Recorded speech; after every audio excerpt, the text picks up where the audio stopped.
مولاي صل وسلم دائما أبدا على حبيبك خير الخلق كلهم.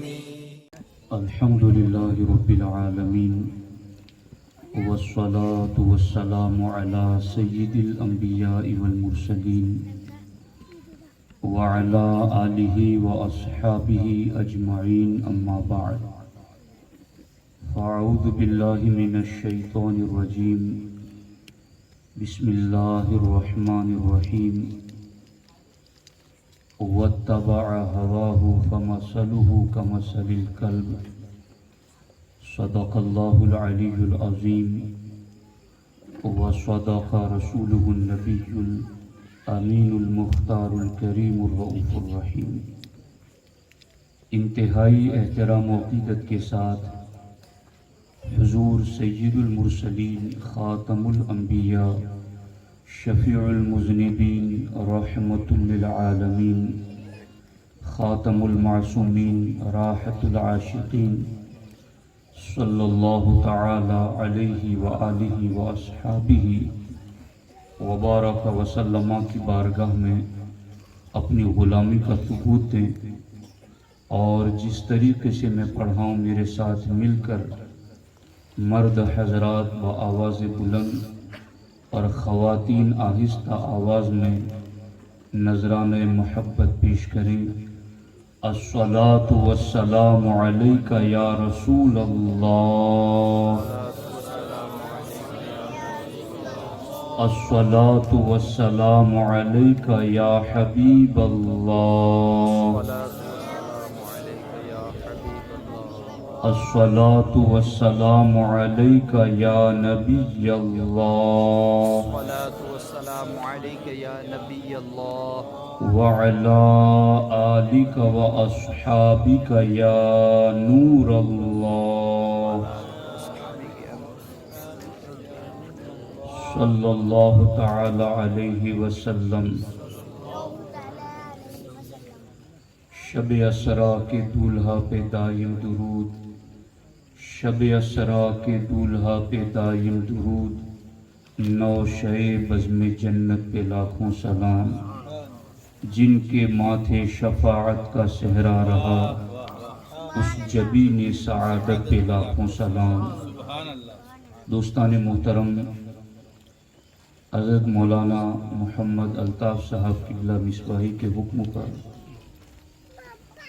آج کے اس شادی کے حوالے سے پروگرام میں شرکت کی سعادت مل رہی ہے.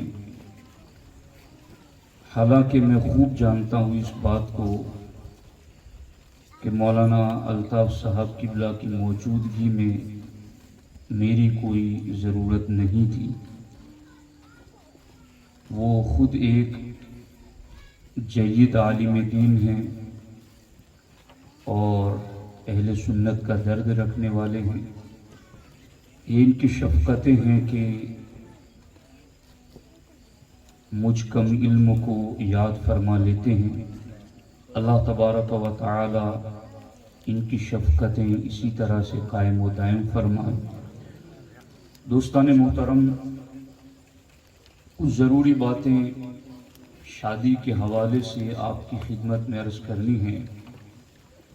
کوئی پرجوش تو تقریر میں کرتا نہیں ہوں، لیکن اگر آپ سنجیدگی سے اور دھیان سے سنیں گے تو بہت کچھ آپ کو بالترتیب سمجھ میں آئے گا. میں نے قرآن کی جو آیت پڑھی ہے اس کا ترجمہ یہ ہے، وَاتَّبَعَ هَوَاهُ، جس نے اپنی ناجائز خواہشات کی پیروی کی.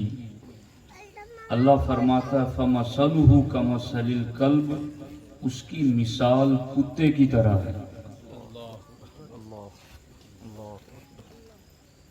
اسی آیت کو نظر میں رکھ کر کے گفتگو آپ نے سننی ہے.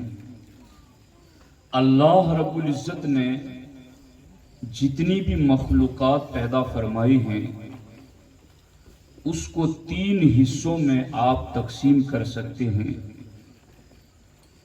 ایک مخلوق وہ ہیں جسے ہم فرشتے کہتے ہیں، ایک مخلوق وہ ہے جسے ہم حیوان کہتے ہیں، اور ایک مخلوق وہ ہے جسے ہم انسان کہتے ہیں۔ ان تینوں کی عادات کیا ہیں اور یہ تینوں مخلوقات کیا کام کرتی ہیں؟ اللہ نے ان تینوں میں کیا کیا خصوصیتیں رکھی ہیں؟ سب سے پہلی مخلوق جسے ہم فرشتہ کہتے ہیں، یہ اللہ کی وہ مخلوق ہیں جو معصوم ہیں،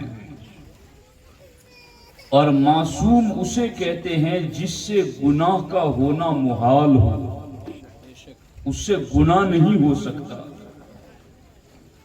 اور اللہ کی یہ مخلوق جسے فرشتہ ہم کہتے ہیں، یہ وہ مخلوق ہے جس کے بارے میں رب قرآن میں فرماتا ہے یفعلون ما یؤمرون، کہ یہ اللہ کی وہ مخلوق ہیں کہ وہ وہی کرتے ہیں جو انہیں خدا کا حکم ہوتا ہے۔ اللہ کے حکم کی خلاف ورزی یہ کرتے ہی نہیں ہیں، بلکہ قرآن میں دوسری جگہ ہے وَإِنَّا لَنَحْنُ الصَّافُونَ، فرشتے کہتے ہیں اے اللہ ہم تو ہر وقت پر پھیلا کر تیرے حکم کے انتظار میں ہیں کہ تو حکم دے اور اس پر عمل کریں۔ ان فرشتوں کی شان یہ ہے لا یعصون اللہ ما امرہم، اللہ کے حکم کی نافرمانی نہیں کرتے، لا یستکبرون عن عبادتہ ویسبحونہ وَلَهُ یسجدون، اللہ کی عبادت سے یہ تکبر نہیں کرتے، وَيُسَبِّحُونَهُ اس کی تسبیح ہی پڑھتے رہتے ہیں۔ اور کتنی تسبیح پڑھتے ہیں؟ يُسَبِّحُونَ اللَّيْلَ وَالنَّهَارَ لَا يَفْتُرُونَ، رات دن خدا کی تسبیح پڑھتے ہیں، لا یفترون، اور وہ تھکتے بھی نہیں۔ سبحان اللہ سبحان اللہ۔ اور دوسری جگہ رب نے فرمایا یسبحون لہ باللیل والنہار وہم لا یسأمون، کہ رات دن فرشتے اللہ کی تسبیح پڑھتے ہیں اور وہ اس میں اکتاتے بھی نہیں، تھکنا بھی نہیں اور اکتانا بھی نہیں۔ اور تسبیح کتنی پڑھنی؟ وَإِنَّا لَنَحْنُ الْمُسَبِّحُونَ، کہ ہم ہر دم ہر گھڑی اس رب کی تسبیح پڑھتے ہیں۔ رب ان کی شان بیان کرتا بل عباد مکرمون، یہ فرشتے وہ ہیں جو عزت والے بندے ہیں۔ تو پہلی مخلوق وہ ہیں کہ جو گناہ سے پاک ہیں، جو ہر وقت اللہ کی اطاعت عبادت اور بندگی میں ہیں، اور ایسی عبادت و بندگی جس میں اکتاہٹ بھی نہیں اور تھکاوٹ بھی نہیں، اور ایسی بندگی جس میں نافرمانی تک نہیں۔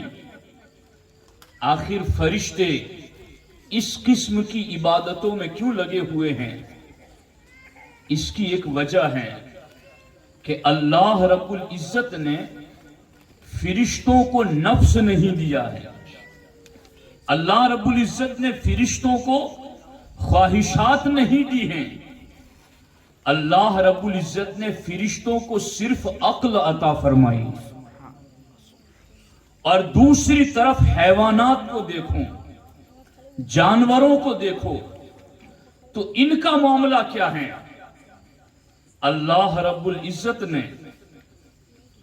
لا یکلف اللہ نفسا الا وسعها، ہر ایک کو اللہ نے جتنی طاقت دی ہے اتنا ہی مکلف اور ذمہ دار کیا ہے۔ ایک انسان چل نہیں سکتا تو اس کو پابند نہیں کیا گیا کہ تو چل کے مسجد جا۔ ایک انسان پانی پر قدرت نہیں رکھتا تو اسے پابند نہیں کیا گیا کہ وہ پانی سے وضو کریں۔ جتنی طاقت ہے اتنا ہی اس کو مکلف اور ذمہ دار کیا گیا ہے۔ تو چونکہ جانوروں کے پاس عقل نہیں ہے اس لیے جانوروں کو شریعت کے احکام کا پابند بھی نہیں رکھا گیا، ان کو شریعت کے احکام کا ذمہ دار بھی نہیں رکھا گیا کہ تم نے صبح اٹھ کر کے وضو کرنا ہے، نماز پڑھنی ہے، تم صاحب استطاعت صاحب نصاب ہو تو زکوٰۃ دو، حج کرو۔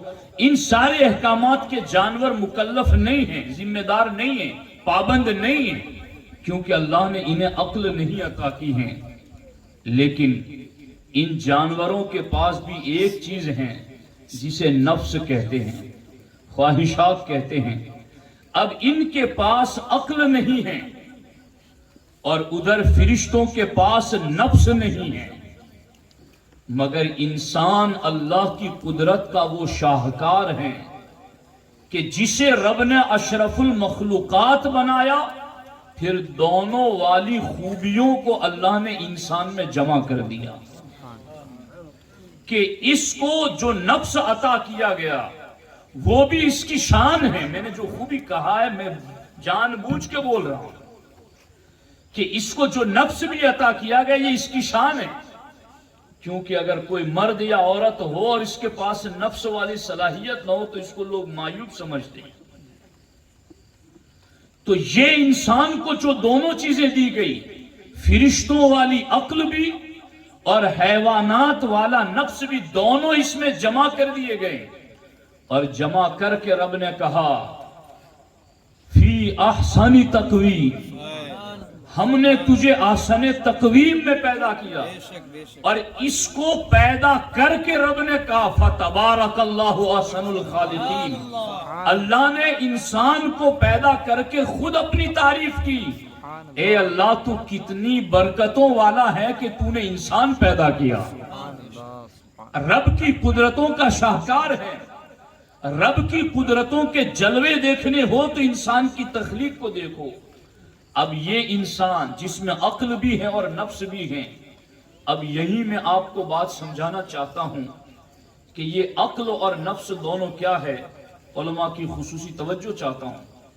جب اللہ نے عقل کو پہلی مرتبہ پیدا کیا نا تو اللہ نے عقل کو کہا کہ آگے ہو جا، تو فوراً آگے ہو گئی۔ اللہ نے فرمایا پیچھے ہو جا، تو عقل پیچھے ہو گئی۔ اللہ تعالیٰ نے فرمایا کہ تو نے میرے حکم پر عمل کیا، میں تجھ سے خوش ہوں کہ اب میں کسی کو دوں گا تو تیری ہی وجہ سے دوں گا، اور کسی سے کچھ لوں گا تو بھی تیری ہی وجہ سے لوں گا، کسی کو ثواب بھی دوں گا تو تیری وجہ سے، اور کسی کو عذاب بھی دوں گا تو تیری وجہ سے۔ اب یہ کیا مطلب بنا کہ ثواب بھی دوں گا تو عقل کی وجہ سے، عذاب بھی دوں گا تو عقل کی وجہ سے؟ آپ کو پتہ نہیں ہے، ہمارے آقا علیہ السلام نے فرمایا رفع القلم عن ثلاث، 3 لوگوں سے شریعت نے قلم اٹھا لیا ہے، یعنی ان کی کوئی برائی اور گناہ لکھا نہیں جاتا۔ ان 3 میں سے ایک وہ ہیں کہ پاگل اور مجنون جب تک کہ عقل والا نہ ہو جائے، تو پاگلوں پر نماز کا حکم نہیں ہے، پاگلوں پر زکوٰۃ اور حج کا حکم نہیں ہے۔ کیوں نہیں ہے؟ اس لیے کہ عقل ہوتی تو اس پر حکم لگتا، عقل نہیں ہے تو اب اس پر حکم نہیں لگتا ہے۔ اللہ نے جو مکلف، ذمہ دار اور پابند کیا ہے انسان کو، وہ عقل والی نعمت دے کر کے اس کو اللہ نے پابند کیا ہے۔ اس لیے آپ دیکھو کہ جب حضرت آدم علیہ السلام زمین پر آئے تو رب نے آدم علیہ السلام کے سامنے 3 چیزیں پیش کی کہ یا تو دین لے لو، یا عقل لے لو، یا حسن اخلاق لے لو۔ ان تینوں میں سے کوئی ایک چیز اے آدم تم اپنے لیے منتخب کر لو۔ تو حضرت آدم علیہ السلام نے عقل کو پسند کر لیا اور عقل کو کہا کہ اے عقل، اب میں تجھے اپنے ساتھ رکھتا ہوں، اور دین اور حسن اخلاق دونوں کو کہا کہ تم آسمان کی طرف چلے جاؤ، مگر دین اور حسن اخلاق گئے نہیں۔ تو حضرت آدم علیہ السلام نے کہا کہ کیا تم دونوں میری نافرمانی کرو گے؟ کہ میں نے تو عقل کو اختیار کر لیا، تم دونوں کو کہا کہ تم دونوں آسمان کی طرف چلے جاؤ، مگر تم جا نہیں رہے ہو۔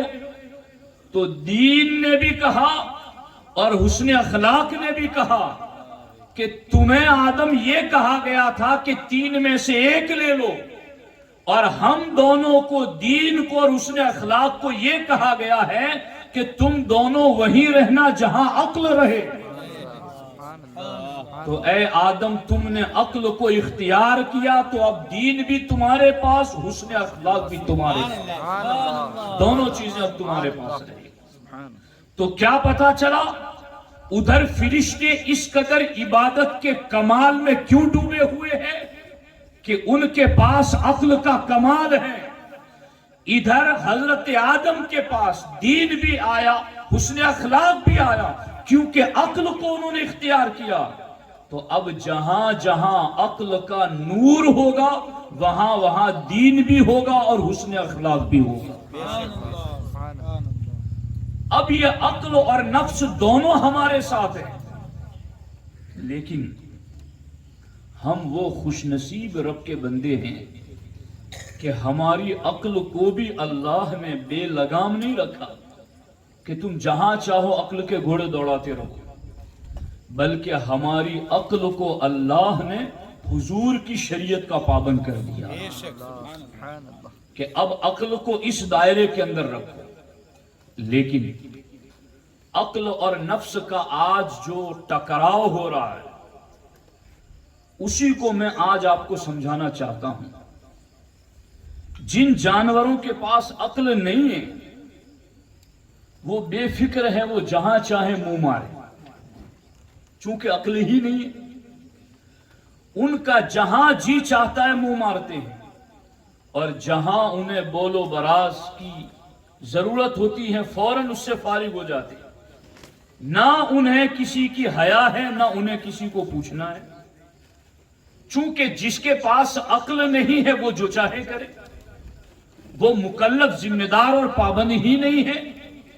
مگر جنہیں عقل دی گئی ہے اب وہ تو یہ کام نہیں کر سکتا، اسے عقل کے نور کے ذریعہ اپنا کام لینا ہوگا۔ لیکن آج حالات مسلمانوں کے یہ ہیں کہ بالعموم انہوں نے عقل کا نور اتار کر کے ایسا لگتا ہے کہ ایک سائیڈ پر رکھ دیا ہے، اور نوجوان نسل بس جانوروں کی طرح اپنے نفس کی خواہشات کی طرف دن دناتے ہوئے دوڑ رہے ہیں۔ انہیں کوئی فکر نہیں ہے کہ ہمیں کوئی کیا کہے گا، ہمیں ٹوکے گا، ہمیں روکے گا، اور ہم کیا کر رہے ہیں، انہیں اس کی کوئی فکر نہیں ہے۔ تو غلبہ نفس کا عقل کے اوپر ہو گیا ہے۔ یہاں پر امام غزالی رضی اللہ تعالیٰ عنہ مکاشفۃ القلوب میں لکھتے ہیں کہ فرشتوں کو صرف عقل دی گئی، جانوروں کو صرف نفس دیا گیا، اور انسان کو دونوں دیے گئے۔ اگر انسان کے نفس پر اس کی عقل غالب آ جائے تو وہ انسان فرشتوں سے افضل بن جاتا ہے، فرشتے بھی اسے رشک کی نگاہ سے دیکھتے ہیں۔ لیکن اسی انسان کی عقل پر اس کا نفس غالب آ جائے تو پھر قرآن کہتا ہے اولئک کل، کہ یہ جانوروں کی طرح ہے بلکہ ان سے بھی گیا گزرا ہے۔ آج نوجوان نسل مرد ہو یا عورتیں ہوں، بچے ہوں یا بچیاں ہوں، بالعموم ان کے حالات کی طرف آپ غور کرو۔ قرآن کہتا ہے لا تتبع الہوى فیضلک عن سبیل اللہ، ناجائز خواہشات کے پیچھے مت چلو ورنہ تم راہ حق سے بھٹک جاؤ گے، تم گمراہ ہو جاؤ گے، راہ حق اور صراط مستقیم کو چھوڑ دو گے اگر تم خواہشات نفس کی طرف چلتے رہو گے۔ میں یہاں پر آج آپ کو صرف ایک روایت کے ذریعہ یہ بات سمجھا دینا چاہتا ہوں، محض خواہشات کے پیچھے چلنا اور دین کو نہ دیکھنا، عقل کے حکم کو نہ دیکھنا، شریعت کے تقاضوں کو نہ دیکھنا، بالآخر اس کا انجام کیا ہوتا ہے؟ اللہ اکبر۔ امام ابن جوزی رضی اللہ تعالیٰ عنہ لکھتے ہیں عقل مند آدمی وہ ہیں جو کسی کام کے کرنے سے پہلے اس کے انجام پر غور کرے، اور اس کا انجام اگر عذاب والا ہو تو عقل مند ایسے کام میں نہیں پڑتا، اور جس کام کے انجام میں شرمندگی ہو عقل مند اس کام میں بھی نہیں پڑتا۔ اب یہاں دیکھو آپ، ارد شیر نام کا ایک بہت بڑا بادشاہ گزرا ہے. یہ روایت ہمارے ذہنوں کو کھولنے کے لیے کافی ہے.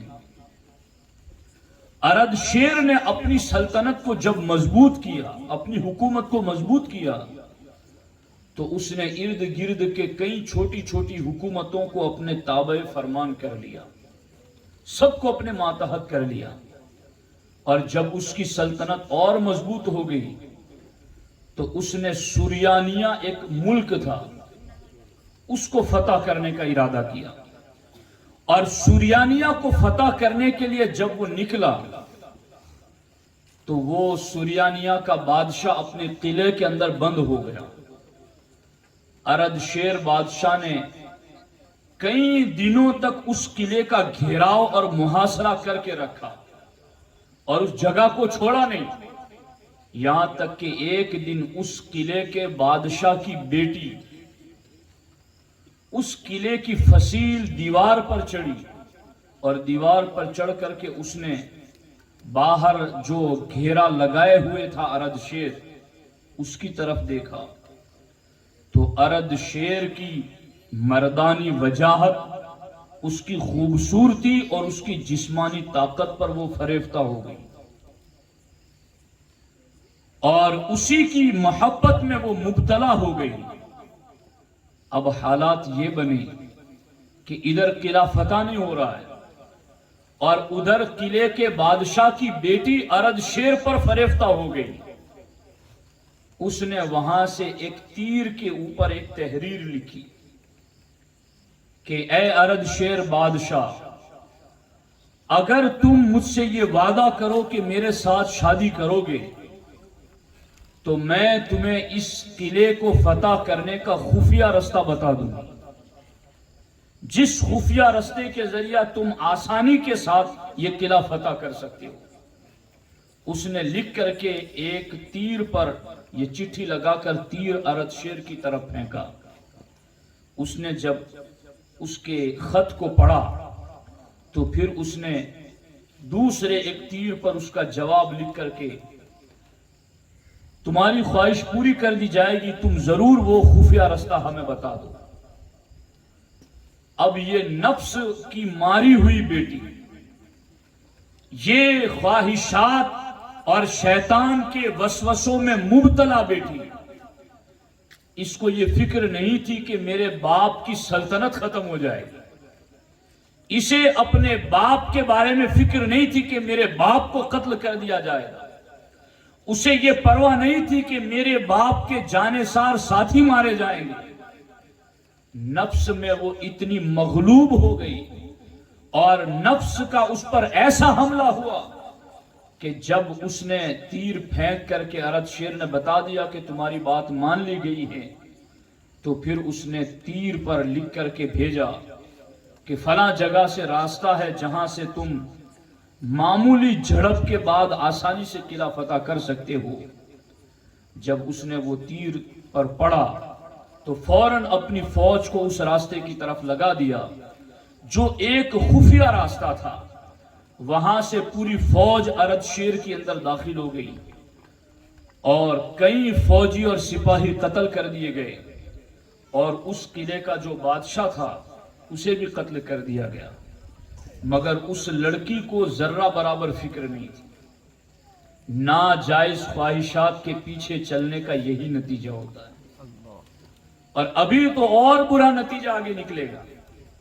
اسے کوئی فکر نہیں تھی کہ میرا باپ قتل ہو گیا، سلطنت چھین لی گئی، باپ کے جانثار ساتھی مارے گئے، اسے کوئی فکر نہیں تھی، بلکہ وہ اپنی ناجائز خواہشات کی تکمیل میں خوش تھی. آج بھی کئی مرتبہ نوجوان بچے اور بچیاں اپنے ماں باپ کی عزتوں کی فکر نہیں کرتے، ان کی خاندانی وجاہت کی فکر نہیں کرتے. کئی جگہ یوں سنا گیا اور دیکھا گیا کہ عزت دار گھرانے کے ماں باپ اپنے بیٹے اور بیٹیوں کے غلط کرتوتوں کی وجہ سے خودکشی کرنے پر مجبور ہو گئے. اب حالات یوں بنے کہ ارد شیر نے قلعہ فتح کر لیا اور اس بادشاہ کی بیٹی کے ساتھ نکاح بھی کر لیا اور وہ اس کی بیوی بن کر کے اس کے محل میں رہنے لگی. مگر ایک رات ایسا ہوا کہ رات دیر تک اس شہزادی کو نیند نہیں آ رہی تھی. بار بار وہ بستر پر کروٹیں بدل رہی تھی.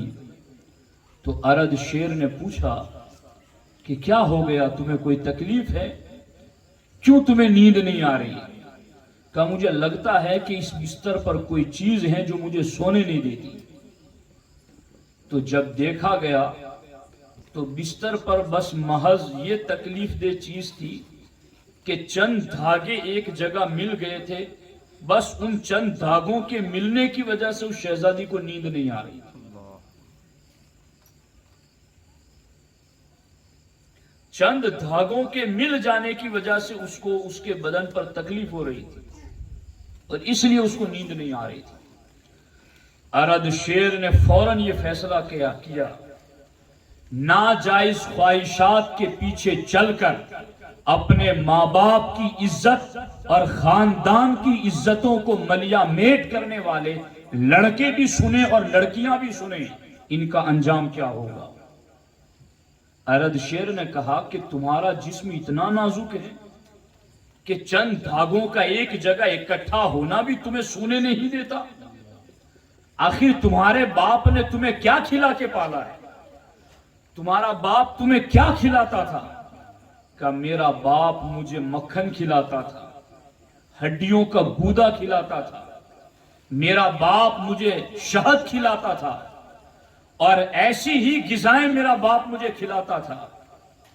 ارد شیر نے کہا جس باپ کے تجھ پر اتنے احسانات تھے، کہ جس نے تجھے اتنے ناز و نعمت سے پالا، پھر بھی تو نے اس باپ سے غداری کی، پھر بھی تو نے اس باپ کی رضا کا خیال نہ رکھا. اگر جس باپ نے تجھے اتنی شان و شوکت سے پالا پھر بھی تو نے اس کے ساتھ غداری کی، تو پھر میں بھی تجھے اپنے آپ کے لیے محفوظ نہیں خیال کرتا. میں بھی تجھ سے مطمئن نہیں ہوں اور تیرے باپ سے زیادہ میں تیرا خیال بھی نہیں رکھ سکتا. جب اتنا زیادہ خیال رکھنے والے باپ کی تو نہ ہو سکی تو میری کیسے ہوگی؟ اس نے فوراً حکم دیا کہ ایک طاقتور گھوڑا منگایا جائے اور طاقتور گھوڑا منگا کر کے اس گھوڑے کی دم کے ساتھ اس کے سر کے بالوں کو باندھ دیا جائے اور پھر گھوڑے کو تیزی کے ساتھ جنگل میں دوڑایا جائے. یہاں تک کہ یہ کیا گیا اس کے ساتھ اور اس کے پورے جسم کے ٹکڑے ٹکڑے ہو گئے. یہ ہے ناجائز خواہشات کے پیچھے چلنے کا انجام. اسے قرآن میں کہا گیا وَاتَّبَعَ هَوَاهُ فَمَثَلُهُ كَمَثَلِ الْكَلْبِ، کہ جس نے ناجائز خواہشات کے پیچھے چلنا شروع کر دیا اس کی مثال کتے کی طرح ہے. وہ ذلیل ہو جائے گا، وہ رسوا ہو جائے گا. آپ بھی دیکھ رہے ہیں، ہم زمانے کے حالات کو دیکھ رہے ہیں. انجام کیا ہیں؟ نوجوان نسل انجام پر غور کریں. عقل مند وہ شخص ہیں کہ جس کام کے انجام میں عذاب ہو عقل مند اس کے قریب نہیں جاتا. جس کام کے انجام میں شرمندگی ہو عقل مند اس کے قریب نہیں جاتا. وہ جانور ہوتے ہیں جہاں چاہتے ہیں منہ مارتے ہیں، وہ جانور ہوتے ہیں جہاں چاہتے ہیں پیشاب پاخانہ کر لیتے ہیں، وہ جانور ہوتے ہیں جو ننگے گھومتے ہیں. انہیں تو عقل نہیں دی گئی ہے، رب نے تمہیں عقل بھی دی اور اشرف المخلوقات بھی بنایا، اور اشرف المخلوقات کے ساتھ ساتھ اللہ نے تمہیں امام الانبیاء کا امتی بھی بنایا. تو یہ امت بہک جائے. ہمارے لیے یہود و نصارہ، ہنود و مجوس کے طریقے میں نجات نہیں ہے، ہمارے لیے گنبد خضرا کے مکی کی پیروی میں نجات ہے، ان کے نقش قدم پر چلنے میں نجات ہے. اللہ کے رسول علیہ السلام نے سچ فرمایا لَتَتَّبِعُنَّ سَنَنَ مَنْ كَانَ قَبْلَكُمْ. سرکار دو عالم صلی اللہ علیہ وسلم نے فرمایا میری امت پر ایک زمانہ ایسا آئے گا کہ تم اپنے سے اگلوں کے پیچھے چل پڑو گی. تو صحابہ نے پوچھا حضور یہ اگلے لوگ کون ہیں؟ یہود و نصارہ؟ سرکار نے فرمایا ان کے علاوہ اور کون ہو سکتا ہے؟ یعنی سرکار نے فرمایا کہ ایک زمانہ ایسا آئے گا کہ میری امت یہودیوں کو فالو کریں گے، میری امت نصرانیوں کو فالو کریں گے اور ان کے طور طریقے کو اپنائیں گے، ان کے طریقے پر چلیں گے. آج ان کے یہاں عزتوں کا کوئی معیار نہیں. اور میں مولانا الطاف صاحب کی خصوصی توجہ کے ساتھ یہ بات عرض کرنا چاہتا ہوں، دین کے بارے میں یہ اتنی زیادہ بے غیرتی قوم میں کیوں آ رہی ہے؟ میں اس پر خوب غور کرتا ہوں کہ آخر اتنا زیادہ قوم کو دین سمجھایا جاتا ہے پھر بھی لوگ سمجھنے کے لیے تیار نہیں اور دین کی طرف آنے کے لیے تیار نہیں. ایسا کیوں ہو رہا ہے؟ میں اس بات سے کسی پر الزام نہیں لگاتا، مگر حالات دیکھ کر کے میں تمہارے سامنے کچھ سوچنے والی باتیں رکھ رہا ہوں. بے شک بے شک. پورے دین کا دار و مدار 4 چیزوں کو تحفظ دینا ہے: دین، عقل، نسب اور مال. یہ فقہ کی بنیادی بات ہے. اسلام تمہارے دین کو پروٹیکشن دیتا ہے، تمہارے دین کی حفاظت کرتا ہے، تمہارے ایمان کی حفاظت کرتا ہے. کیسے؟ یہ نہ بولنا ورنہ دین نکل جائے گا، یہ کرنا تاکہ دین بچا رہے، اور اگر ایسی مجبوری آ جائے تو تم پھر یہ کر لینا. تو ایمان کو اسلام بچاتا ہے، پھر اسلام انسانی جان کو بچانے کا حکم دیتا ہے. 5 چیزوں پر کو تحفظ دیتا ہے اسلام. جان کے بارے میں اسلام کہتا ہے اگر تمہیں ٹھنڈے پانی سے وضو کرنے سے بیماری ہو جائے گی تو تم تیمم کر لو. اگر تمہیں کوئی زخم لگا ہے، زخم پر پانی ڈالو گے تو زخم اور زیادہ بڑھ جائے گا، دیر میں اچھا ہوگا. تو اسلام کہتا ہے تم اس پہ پانی نہ ڈالو، بس گیلا ہاتھ پھیر لو، تمہارا وضو ہو جائے گا. اور اگر گیلا ہاتھ پھیرنے سے بھی تکلیف ہوتی ہے تو اسلام کہتا ہے معاف ہے، رب نے تمہیں ایسے ہی پاک کر دیا. سبحان اللہ سبحان اللہ. چونکہ تمہارے جسم کو نقصان نہ پہنچے. تم حالت نماز میں ہو اور کسی کو آگ لگنے والی ہے، اسلام کہتا ہے نماز توڑ دو، اس کی جان بچاؤ. سبحان اللہ سبحان اللہ. کوئی کنویں میں گرنے والا ہے، اسلام کہتا ہے تم نماز میں ہو، نماز توڑ دو، اس کی جان بچاؤ. اس لیے کہ اسلام جان کی حفاظت کے اصول دیتا ہے. بے شک. اور تیسری چیز ہے تمہارے مال کی حفاظت. حضرت علامہ الطاف صاحب سے آپ پوچھ سکتے ہیں اتنے درہم کا مال ہے تمہارا اور کوئی بچانے والا، یہ سنبھالنے والا، دیکھنے والا نہیں ہے، تو اسلام کہتا ہے تمہارے لیے جماعت معاف ہے، تم اپنے مال کی حفاظت کرو. بے شک. یعنی یوں درجنوں حکم ایسے ہیں. اسی طرح سے عقل کی حفاظت کا اسلام نے حکم دیا ہے. شراب حرام کیوں ہے؟ اس لیے کہ اس سے عقل پہ پردہ پڑ جاتا ہے. 5ویں چیز جس کی حفاظت، یہ 5 چیزیں ہیں نا، دین، عقل، جان، مال اور نسب، ان پورا اسلام ان 5 چیزوں پر پہرا دے رہا ہے. واہ سبحان اللہ. پورا اسلام بے شک. ان 5 چیزوں کی ارد گرد پہرا دے رہا ہے. ان 5 میں ایک چیز ہے نسب کا تحفظ. نسب کا تحفظ اسلام میں بہت زیادہ اہم ہے، اور اسی میں کفاءت کے سارے مسائل آتے ہیں کہ میاں بیوی میں برابری ہو، خاندانی اعتبار سے، وجاہت کے اعتبار سے. آج کی بے غیرتی کہیں ایسا تو نہیں کہ نسب کا اختلاط ہو گیا؟ یہ بے غیرتی آتی کہاں سے؟ دین کی بات ہو اور ایمان والا جذبات میں نہ آئے، عقیدے کی بات ہو اور ایمان والے کی رگے حیات نہ پھڑکے. بلکہ آج اگر کوئی عالم دین کسی عقیدے اور دین کی بات پر غصہ کرتا ہے تو ہزاروں سمجھانے والے آ جاتے ہیں اس کو. تو مولانا ایسا مت کرو، مولانا ایسی بات مت کرو. تو یہ بے غیرتی آتی کہاں سے؟ یعنی جہاں جن اصولوں میں فقہا نے دین کا تحفظ، عقل کا تحفظ، جہاں پر اسلام نے جان کا تحفظ، مال کا تحفظ رکھا ہے، وہیں بنیادی باتوں میں نسب کا تحفظ اسلام نے رکھا ہے۔ بے شک کیونکہ جہاں نسب خلط ملط ہو جاتا ہے، جہاں جب یہاں بگاڑ پیدا ہوتا ہے تو پھر آگے بہت ساری چیزوں میں بگاڑ پیدا ہو جاتا ہے۔ اور یہاں بگاڑ کیسے پیدا ہوتا ہے؟ ناجائز خواہشات کے پیچھے چلنے سے بگاڑ پیدا ہوتا ہے۔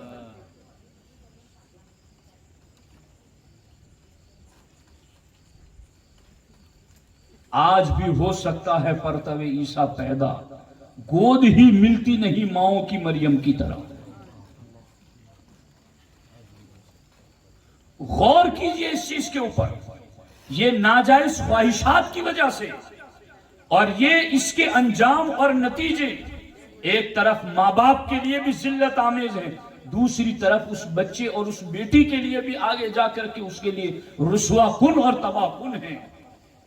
ہمارے لیے بہتری یہی ہے کہ ہم اپنی آنکھوں پر پٹیاں لگا کر اپنے نبی کی سیدھی شریعت پر چلنا شروع کریں، اسی میں ہمارا بے بھلا، شک حق اسی میں ہمارے لیے خیر اور عافیت کے احکام ہیں۔ بے شک یاد رکھنا، سرکار اعلیٰ حضرت نے بھی اس کو لکھا اور دیگر علماء نے بھی لکھا کہ ہزاروں ماں باپ مل کر کے بھی اپنی اولاد کا اتنا بھلا سوچ بھی نہیں سکتے جتنا بھلا نبیوں کے امام اپنی امت کا بتا کر گئے۔ نعرہ تکبیر، نعرہ رسالت، یا رسول اللہ، علماء اہل سنت زندہ باد، نعرہ تکبیر، اللہ، نعرہ رسالت، سبحان اللہ سبحان اللہ۔ ہمیں اپنی ہم تو خوش قسمت ہیں بے شک کہ ہمیں فیوچر کا علم نہیں، ہمیں مستقبل کا علم نہیں، ہم یہ کریں گے تو کیا ہوگا اس کا ہمیں علم نہیں ہے، مگر جس نبی نے بتایا ہے انہیں تو قیامت تک کی خبر ہے۔ سبحان اللہ، بے شک، جب انہوں نے ہمیں یہ کہا کہ تمہیں یہ دیکھ کر رشتہ کرنا ہے، یہ دیکھ کے نہیں کرنا ہے، تمہیں ان چیزوں کو نہیں آنے دینا ہے اور ان چیزوں کو اپنانا ہے، اگر قوم آج بھی ان چیزوں پر آنکھیں بند کر کے عمل کرنا شروع کر دے تو جنت تو مرنے کے بعد ہے، مگر دنیا ہی میں جنت کی لذتیں آنا شروع ہو جائیں۔ جب مومن اپنے نبی کے احکامات پر عمل کریں۔ اب دیکھیں یہاں پر کہ خواہشات یہ ایک فطری چیز ہے، عقل اللہ نے دی ہے، اور عقل کا کمال تو میں آپ کو کیا بتاؤں، جس طریقے سے فقہ کے 4 اصول ہیں، کتاب و سنت، اجماع اور قیاس، اس طرح عقائد کے بھی 4 اصول ہیں، کتاب و سنت، سواد اعظم اور عقل صحیح، اور اس میں اعلیٰ حضرت فرماتے ہیں کہ ایک حیثیت سے سواد اعظم سب سے مضبوط دلیل ہے اور ایک حیثیت سے عقل صحیح سب سے مضبوط دلیل ہے۔ یہ عقل صحیح اللہ نے اہل ایمان ہی کو تو عطا فرمائی، بے شک اس کا استعمال کب کریں گے؟ حضرت وہاب ابن منبہ فرماتے ہیں کہ شیطان کہتا ہے کہ میرے نزدیک ایک پہاڑ کو توڑ کر ٹکڑے ٹکڑے کر دینا آسان ہے، مگر عقل مند مومن کو بہکانا اس سے زیادہ مشکل ہے، مگر عقل سے کام تو لے مومن۔ اب جب یہ خواہشات چونکہ فطری رکھی گئی ہے نا، میری گفتگو کا دوسرا اور آخری جز، اور بس چند منٹ آپ کو برداشت کر لینا ہے کہ یہ جو خواہشات نفس ہے یہ فطری چیز ہے، اور اسلام فطرت کو مٹاتا نہیں ہے، یعنی جیسے ہماری طبیعت اور ہماری فطرت میں ہے خوش ہونا، غمگین ہونا، تو اسلام غم کرنے سے بھی منع نہیں کرتا اور خوشی منانے سے بھی منع نہیں کرتا، مگر خوشی اور غم دونوں کو ایک دائرہ ضرور دیتا ہے۔ بے شک کسی کا انتقال ہو جائے تو سوائے مرنے والے کی بیوی کے کسی کو 3 دن سے زیادہ سوگ نہیں منانا، غم کی اجازت دی مگر ایک لیمٹ کر دی تمہارے لیے۔ خوشی منانا ہے تو شریعت نے اس کے دائرے لگا دیے کہ خوشی تمہیں منانا ہے، مگر اس طرح نہیں کہ تم شریعت کی حدوں کو پھلانگ جاؤ۔ اسی طرح اللہ نے ہماری فطرت کے اندر جنسی خواہشات بھی رکھی، تو اللہ نے یہ نہیں کہا کہ تم رہبانیت کی طرف چلے جاؤ، تم سنیاسی ہو جاؤ، تم جنگلات کی طرف چلے جاؤ، تم شادیاں نہ کرو، نہیں، بلکہ ہمارے امام اعظم ابو حنیفہ تو یہاں تک فرماتے ہیں کہ ایک طرف وہ ولی ہیں جو شادی کیے بغیر جنگلات میں جا کر کی عبادتیں کرتا، اور ایک طرف وہ ولی ہیں جو بیوی بچوں کے ساتھ رہتا، ان کی ضرورتیں پوری کرتا ہے اور پھر فرائض و واجبات ادا کرتا ہے۔ امام اعظم ابو حنیفہ اور دیگر فقہا فرماتے ہیں کہ جنگل میں جا کر عبادت کرنے والے سے افضل وہ ولی ہے جو گاؤں میں بیوی بچوں کے ساتھ رہتا ہے۔ سبحان اللہ سبحان اللہ سبحان اللہ۔ غور کیجیے آپ، تو اسلام نے نفسانی خواہشات کا جو فطری جذبہ اس کو دبایا نہیں، مگر اس کے لیے دو راستے شریعت نے پہلے رکھے تھے۔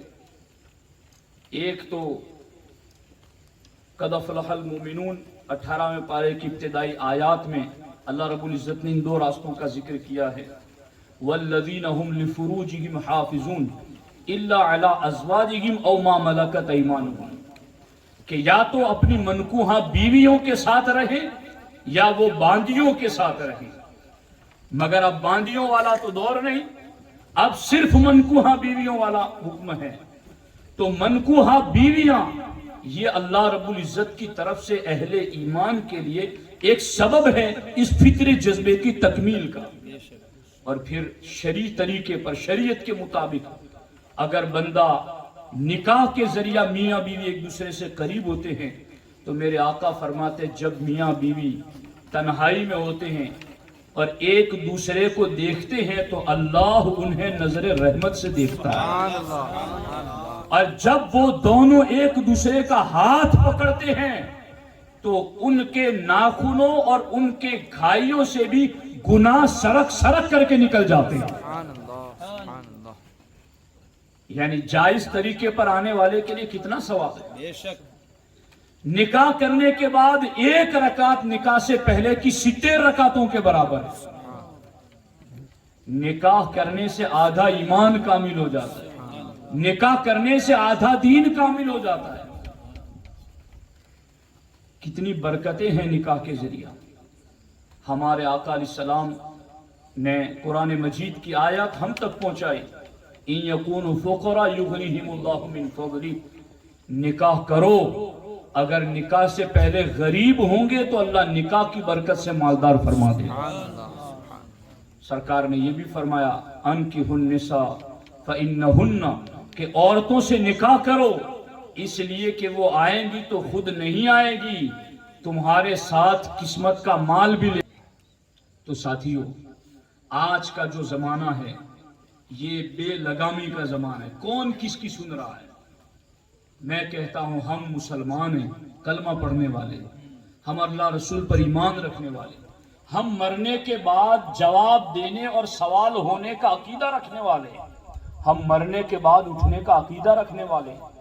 ہم غیروں کی طرح نہیں ہیں کہ مرنے کے بعد انہیں جلا دیا اور ان کی خاک اڑا دی گئی، ہڈیاں بہا دی گئی اور سمجھا کہ سارا کچھ ختم ہو گیا، حالانکہ ان کا بھی ختم نہیں ہوا، لیکن کہ ہمارا ختم ہو گیا، اب چوہا بن کے آئے، چھچھندر بن کے آئے، جو بن کے آئے۔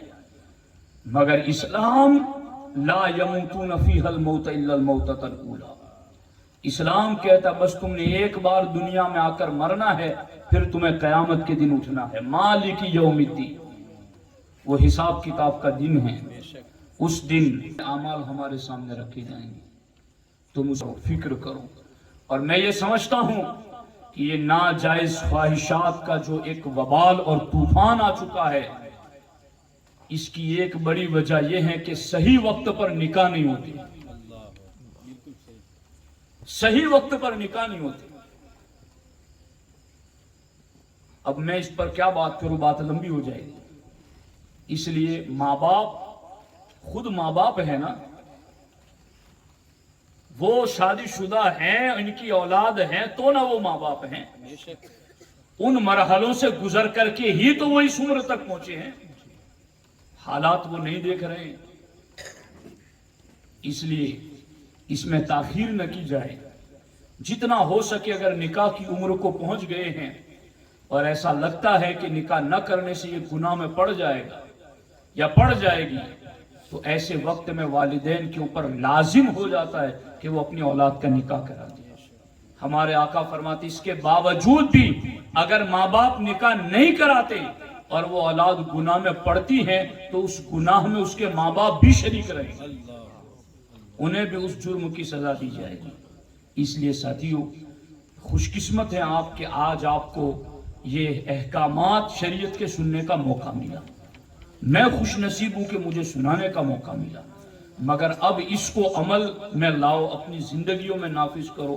اور نوجوان بچوں اور بچیوں سے میں کہتا ہوں غلط خواہشات کا انجام میں نے تمہیں بتا دیا ہے، کبھی بھی اس کی طرف دھیان بھی مت لے جانا۔ اگر نفس بہکاتا ہے تو روزے پر روزے رکھا کرو، روزے تمہارے نفس کی شہوتوں کو توڑ دیں گے اور تمہارے نفس پر تمہارا کنٹرول ہو جائے گا۔ مگر ناجائز خواہشات کی طرف اگر گئے تو ایک تو نسب کا اختلاط ہوگا جس سے ایک آگی بے غیرت نسل جنم لے گی، اور پھر آگے اس کا انجام والدین کی رسوائی، آگے پھر اس کا بھی غلط انجام۔ اس لیے ساتھیوں طریقہ مصطفیٰ کو چھوڑنا ہے وجہ بربادی، اسی سے قوم دنیا میں ہوئی ہے بے اقتدار اپنی۔ ہمیں کرنی ہے شہنشاہ بطحا کی رضا جوئی، وہ اپنے ہو گئے تو رحمت پروردگار اپنی۔ اللہ کریم مجھے آپ کو سب کو عمل کی توفیق عطا فرمائے۔ السلام علیکم ورحمۃ اللہ وبرکاتہ۔